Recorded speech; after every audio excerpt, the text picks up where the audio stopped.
Hi, I'm Steve Myers, candidate for mayor of Baton Rouge. Welcome to another Myers Message.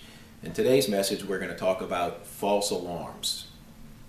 In some of the previous messages, we've mentioned how thousands of dollars are spent by DPW and the parish attorney's office enforcing an archaic definition of the word family, which prohibits 3 or 4 unrelated people from living together and sharing expenses in a house in Baton Rouge.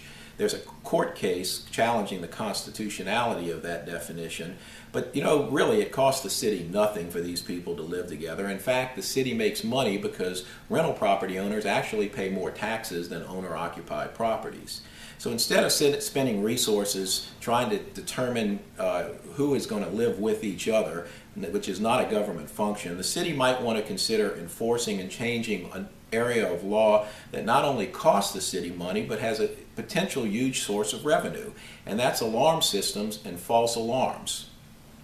According to the Alarm Enforcement Division, more than 97% of alarm calls are false alarms. Here's the facts in 2011. 22,347 alarm calls, 21,676 were false alarms, 97%. That's 61 per day, 365 days a year. There were 670 actual alarm calls.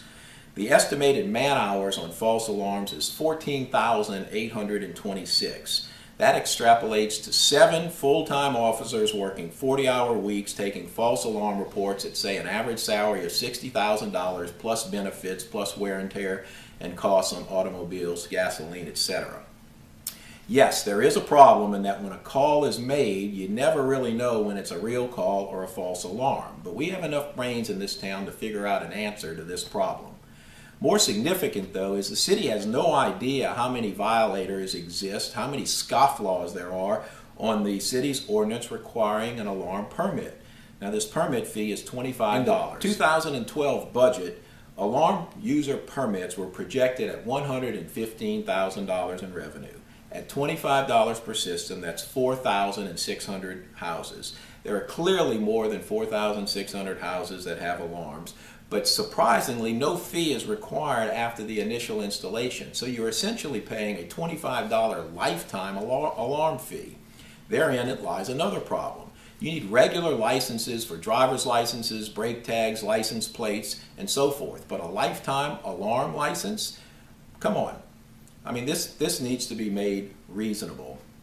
According to sources inside the police department, unless there is an alarm call, there's really no way to tell which citizens are defying the law and who are required to have a permit but don't have a permit. Sometimes alarm companies will pay the fee on installation as a courtesy, but there's no ordinance requiring it. Furthermore, the city shows that there are 94,000 registrations since the institution of an alarm ordinance, but the system is never purged. So on a house that once had an alarm, the occupant could have moved somewhere else.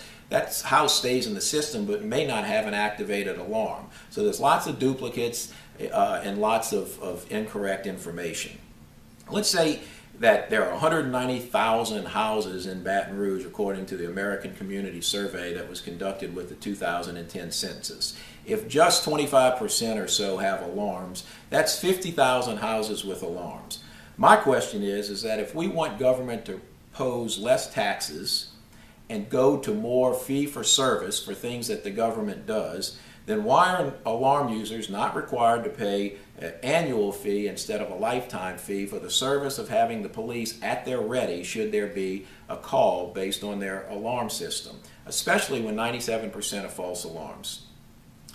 Come back tomorrow for another Myers Message, and we're going to present to you some proposed changes in the alarm permit and fee structure to make this a revenue source for the city of Baton Rouge. We can make Baton Rouge a nice place for all of us. We can make it happen if we make it Myers.